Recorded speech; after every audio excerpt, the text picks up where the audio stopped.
It's an honor and a thrill to give the first ATX Achievement Television Excellence Award to Henry Winkler.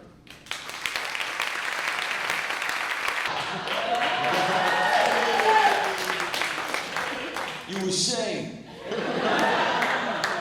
Talk to me, Mikey boy.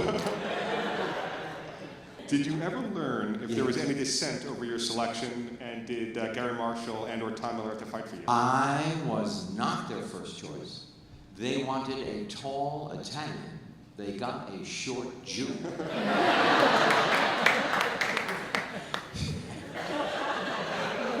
But I'm telling you, I walked into the room, and you know, the green room, I don't know why it's called the green room, it's where all the actors wait to meet the producers and the director. And it's never green, but it's called the green room. And all of the actors were famous.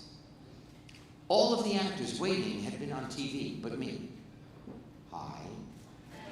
Henry, how are you? Wow, you look famous even sitting down. Then I walked in, and I had 6 lines, because he was a fringe character. And I made the choice to make the man who was reading with me sit down, and I was going to be the only one standing. And I used the 6 lines, I made Pasquale sit down, I threw the script up in the air, I sauntered out of the room, and before my money ran out, before I had to go back to New York City, they called and said, would you like to play the character? And of course, I had very, very short German Jews at home. My parents, who did not want me to be an actor to begin with. And I called my parents and I said, oh my goodness, I just got a part on a series on television, and I'll never forget these words my mother said. Oh, this is very nice. Here, tell your father. Very supportive people. We would sit around the table and read the scripts on Monday morning at 9 o'clock. 10 o'clock, we would start rehearsal. Because I am so dyslexic, it was impossible for me to read off the page. And as I do today around the table there in New York when we do Royal Pains. And I'm lucky enough to be asked to come. And because there are so few episodes. But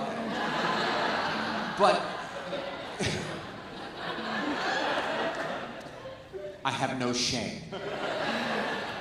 No, but just the way I do now, where I stumble over the words, it is one of the horrors of my life, you know?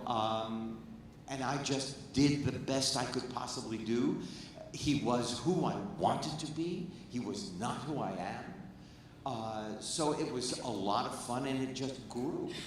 I had one conversation with Ron Howard, 4th year, driving back from the first episode, which we were on a dude ranch, I believe. And the Fonz was on a horse and had to ride a bull, and that was interesting. And because I sure couldn't ride a motorcycle, let alone a bull. And you know, we drove home, and I said, Ron, how are you? You were the star of the show, and now I'm there with you. This character grew. How are you feeling? And he said, you did nothing to make this happen except be good. It's good for the show. You are my friend.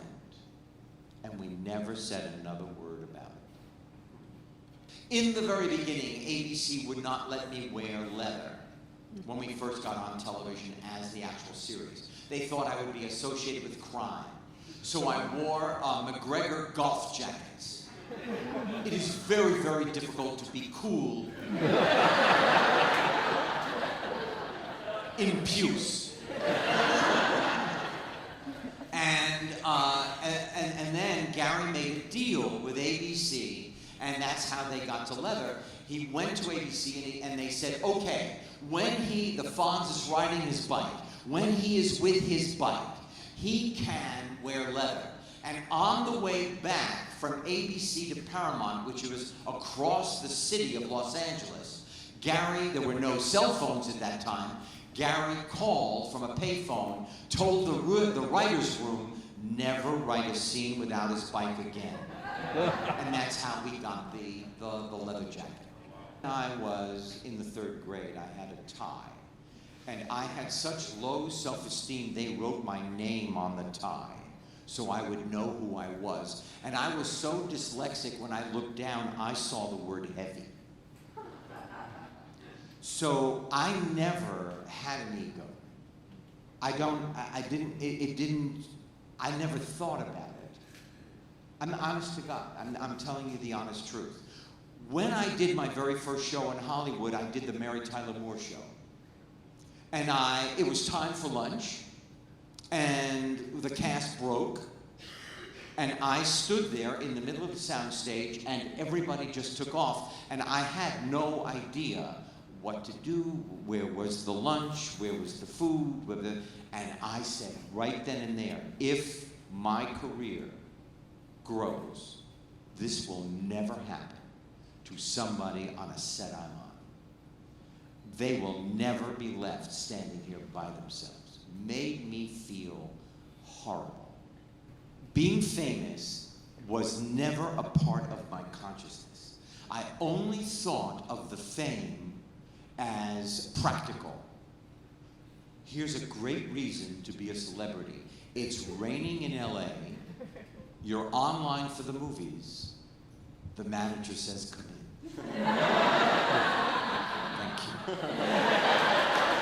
So let's transition off of Fonzie. Yes. And just curious, once you created that iconic role, how difficult it was for you, both professionally and personally, to break loose of being known as the Fonz. There I am, sitting at my desk.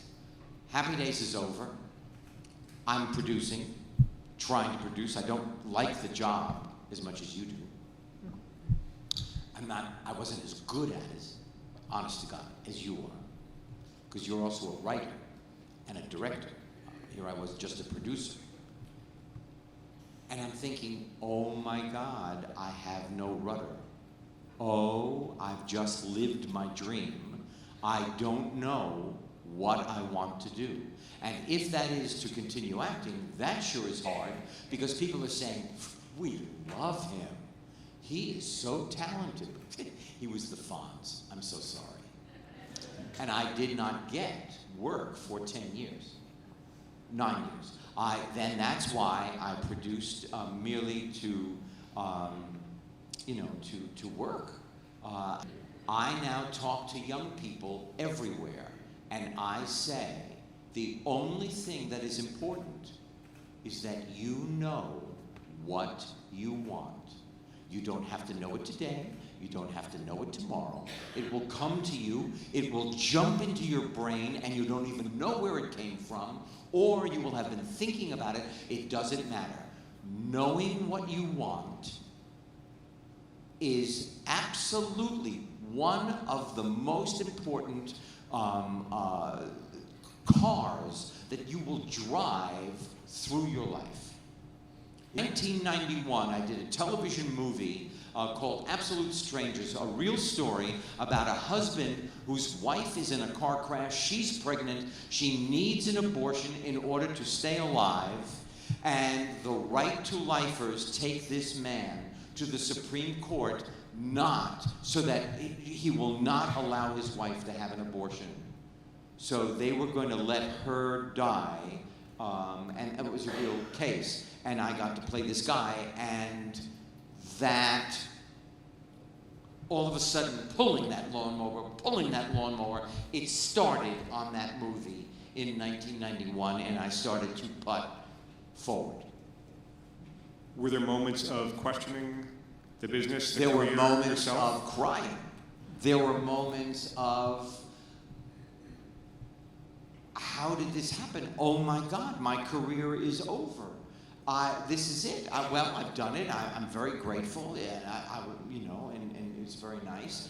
But I see nothing. I see a fog rolling in from the hills.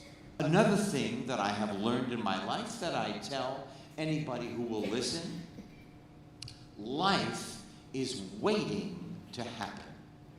It is your power and your responsibility to find out, it's right in front of you, to find out where that opportunity is and then seize it. After Happy Days, you experienced another remarkable series success behind the camera as an EP MacGyver. Yes. And as a producer and not an actor, I'm curious how your experience as a very successful actor on a very successful show shaped your I guess, understanding of what an EP does and how you helped drive that show. I learned to be an EP from Gary Marshall, that you don't take any gumph. There's a job to be done. There is no diva-ism allowed.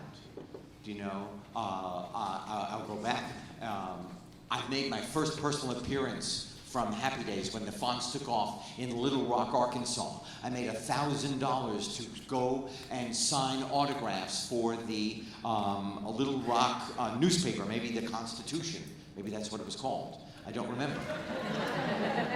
And so I flew right after the Happy Days that night, Friday night, to Little Rock, Arkansas. And I said to Gary, he was introducing the guest cast. And now Eugene Marks has played this kid. Very nice, let's hear it for Eugene. And I went up to him and I said, Gary, you've got to hurry it up because I've got a plane to catch. And he nodded. And when he was done, he put down the microphone and he came up to me and he put me against the wall and he said, don't ever interrupt me when I'm introducing the guest cast again. They have every right to be introduced as you do. I said, Gary, I gave him my throat like to a wolf. I said, Gary, I will say not one word ever again. You nod, I'll talk. And I learned to be an EP from him.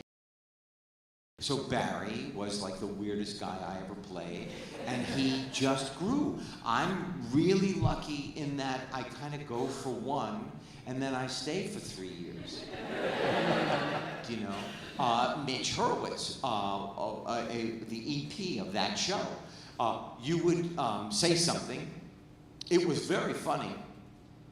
And Mitch Hurwitz would say, yeah, that's funny, that's funny. Okay, now try this. I think this is better. And it was. It was. I mean, you know, I've been very lucky. The cast is great. The three brothers were like they would beat each other to a pulp off the set. They would throw a football, you know. It was great. Was the experience on set as crazy as the show is? No, because everybody was concentrated. Jason Bateman. Okay, this is Jason on the set. Excuse me. On page 34, I said that I was going out the door. Here you have me in the kitchen. I had already left. We have to make that right. So he was the keeper of the logic. Jeff Tambor was Jeff. We would be sitting around a table doing a scene, and Jessica Walters. Can I just borrow a sheet of paper? All right. Oh, yeah, that's one. A mirror.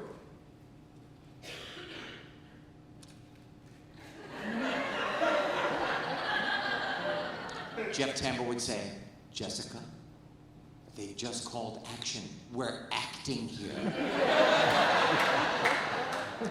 Oh! So. And Portia didn't have to do much. She was just gorgeous. David Cross is so brilliantly funny. It just is Will Arnett. They're just a wonderful, wonderful group of people. You've done a lot of half-hour shows, a lot of hour shows. Yes. As an actor, is there a difference in terms of the muscles you have to exercise? Oh my goodness. First of all, comedy is hard. You know, I believe that W.C. Fields said that dying was hard, comedy was harder, right? So you do a half-an-hour comedy, you start on Monday, you read the script, you rehearse it, Friday night, you shoot it, and you go home for the weekend. On an hour show like Royal Pains, you are picked up at 5:15 in the morning from New York City. You're driven for about 2 hours onto Long Island. You are there until maybe 12 o'clock, 11 o'clock at night. You go home, you're picked up at 5:15 in the morning. You do about 9 pages a day. A real feature film does about 2 pages a day. Your brain is never at rest because the camera does not know that you're tired. It doesn't care that you're having, a little spasm. And you have to concentrate for all of those hours, all the time. And it is one of the most difficult jobs I have ever done is an hour show. But then you watch it at home and it's just, you're so glad you were there. Was there ever a job that you didn't get that you wish you had, or a job that you passed on and later regretted passed on? When I was doing the Fonz, I was asked to be Danny Zucker in Greece. And I thought, well, I had done the Fonz already, so I don't think I will do that. I don't think I'll do Grease the movie. So John Travolta took the job. I went home and I had a soda. John went home and bought a plane.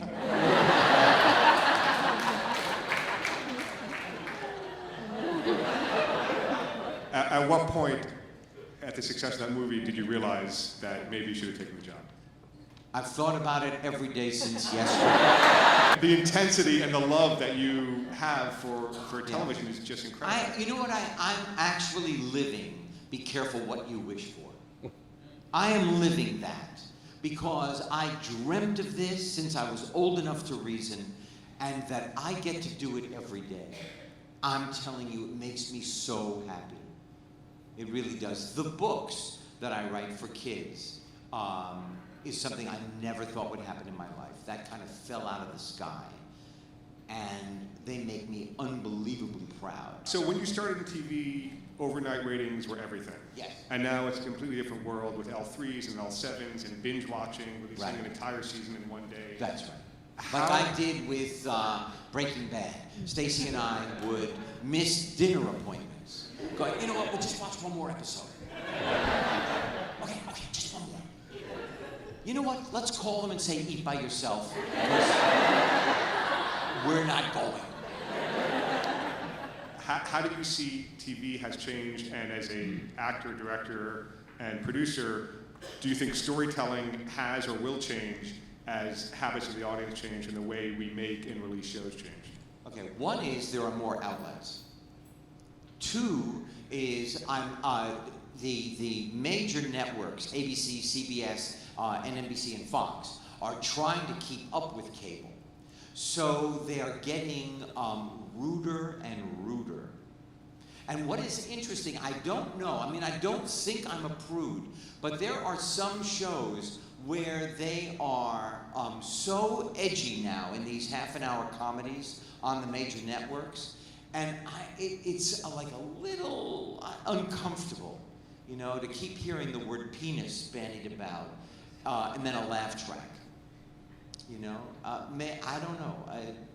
So everybody is trying to up the game because it's all about eyeballs. Well, acting picked me, first of all. I did not think about it. I did not think, ooh, I would like to do that. I think, ooh, I need to do that. So that's number one. Number two, I had no sense of self. When I wasn't get that joke about the tie with the Henry and the heavy. That's not a joke. I had no sense of being. I was always running after my friends, always saying, oh, wait for me, in my mind, My life was like living in a cylinder of aluminum, and there were no handholds, and I kept trying to get to the light, and I would slip back down to the bottom. That's the way I visualized my living. So then I had to compensate for, and I used my humor to compensate. And I won dance contests. I was a good dancer. That's how I got some recognition. My parents didn't get it. I was grounded for most of my junior year. I didn't see the moon. And as I went, when I would audition, I couldn't read off the page, so I would memorize as much as I could, and I improvised the rest. And they would say, well, my goodness, you're not reading what's written here. And I went, I'm giving you the essence of the character. You don't get over your learning challenges, you learn to negotiate them. And when our son Jed was in the 3rd grade studying the Hopi Nation, Native Americans in Arizona, he was tested. Everything they said to him was true about me. At 31, I found out that I had dyslexia because I heard them talking, and I went, oh my God, that just, wow. Whoa, that's good.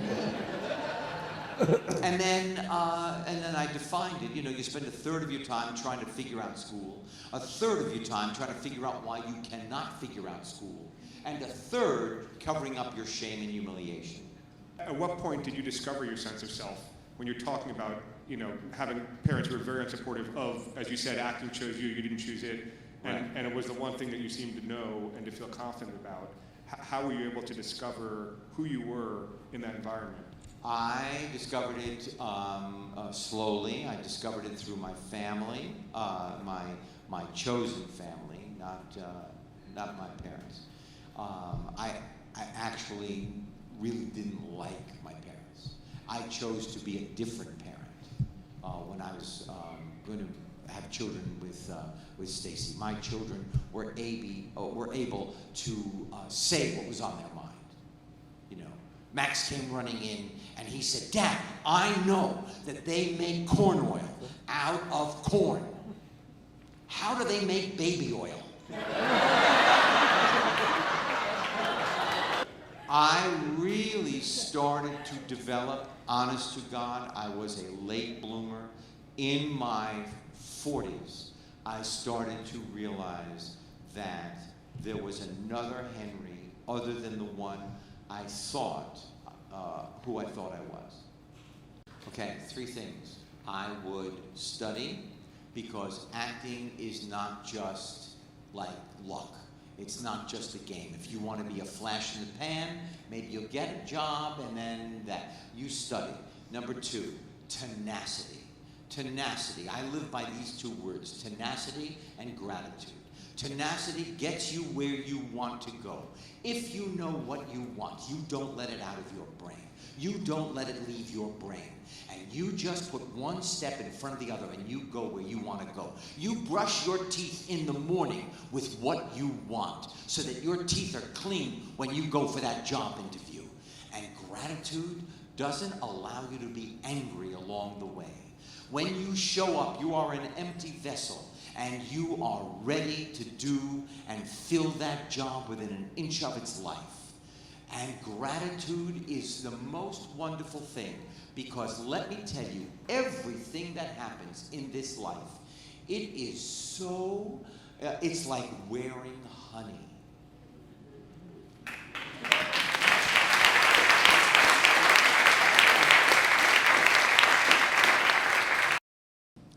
It was loved by the industry, it was loved by a core, but television, the game of television, is played for ratings. Television exists only as a magnet for the commercial. So you're hoping that your content not only entertains and has some relevance, but it also has to attract eyeballs for what they're selling. And that is the honest truth. And Arrested Development never got a large enough audience to satisfy that appetite. Now, can you all hear what he's saying? That the last scenes I did with Ron Howard were really emotional when Ron left the show. In the 7th year, I got a phone call on the payphone next to the donuts on stage 19. And it was Ron Howard. He called me up and he said, I want you to know, it's going to be in the press in a minute, I'm leaving. I want to be a director. And I went, oh, I think my life is over. Because he was the most amazing acting partner I had had up until that moment in my life. And I was 29, you know? And when we did those scenes, I cried as Henry saying goodbye to Ron. Yeah, that happened. Yes. The only other time I cried on the show was when Ron Howard was in the motorcycle crash, in the car crash, and he was in the hospital. Gary Marshall, we got letters, and one of the letters was from a house of detention for young boys in Boston, who said the boys love the Fonz and they will not show emotion. Is it possible that you could work into a storyline for the Fonz to have emotion and really show these boys it's okay to open up? And that's how, the first time I cried, it came from that request. The second time, because my wonderful friend Ron was going on with his life. It's so possible. It is so possible that the entire landscape of television will change. And what you watch your television on will change. You know, that, it is so amazing. If you think about it, very few human beings wear a watch anymore because it's on our phone. And it will eventually all be on our phone. I do another show called, and I've done this for 5 years, Children's Hospital. Very funny people. They were from an improv group started by Amy Poehler in New York City. They all migrated to Los Angeles. They were a webisode. They started on the web, got enough hits to become a late night show on Cartoon Network, Adult Swim, one of the sponsors. And just before I left here, today is Saturday, right? Yes. Okay. Thursday, I shot the first scene of the next season of Children's Hospital. To this day, I do not get the jokes.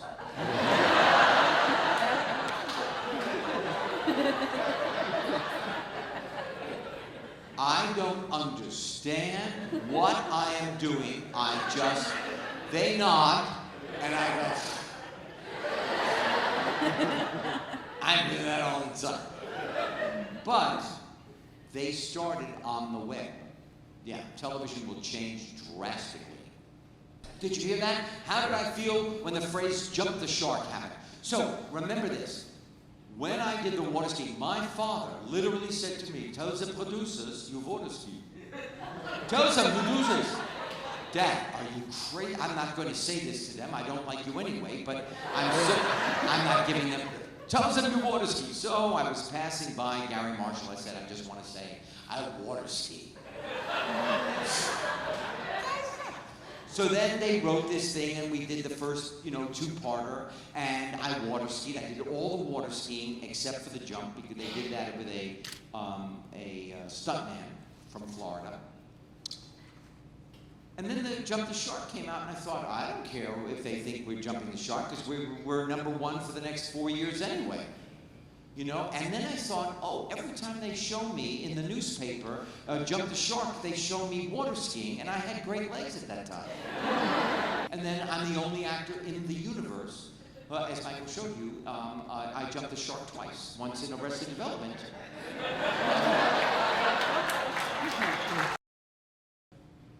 I keep on thinking, it's this one. It's the one I'm doing now.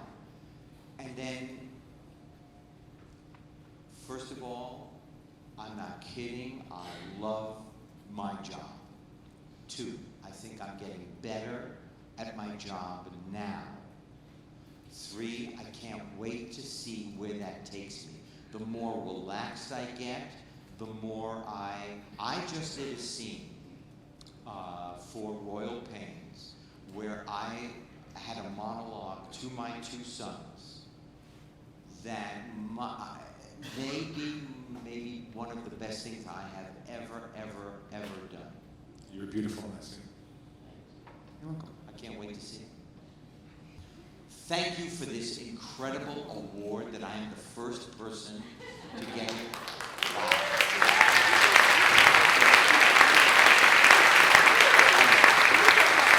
And one more thing. Thank you for your patience. Anybody have to pee?